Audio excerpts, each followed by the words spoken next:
B'investiment ta' bejn 5 u 6 miljun euro, Methode Electronics se tkompli tinvesti f'pajjiżna biex ittejjeb u tiddiversifika l-prodott u l-kompetittività tagħha.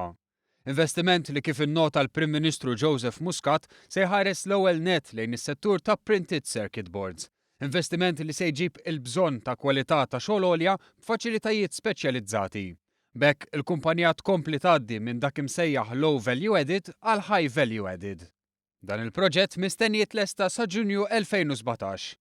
Fi żjara qasira fil-kumpless ta' Methode Electronics stajna naraw pereżempju supercar tal-McLaren li hija waħda mill-entitajiet li Methode taħdem għalihom. Fil-fatt Methode f'pajjiżna tipproduċi komponenti għal din il-karozza. Il-Prim Ministru tenna li l-esperjenza ta' Methode f'pajjiżna hija waħda ta' suċċess anke għaliex fl-aħħar snin razza ansitra titjib fit-turnover u l-beħ tagħha. Dan l-investiment flimkien ma' oħrajn li qed isiru f'pajjiżna, tenna l-Prim Ministru, huma sinjali li n-negozji huma komdi jagħmlu negozju f'pajjiżna. U tenna li r-rapport tal-Caritas jinnota kif ix-xogħol huwa għodda ewlenija biex ikun miġġieled il-faqar u għaldaqstant iktar investiment, iktar xogħol u xogħol aħjar se jkomplu jgħinu biex il-faqar f'pajjiżna jitnaqqas.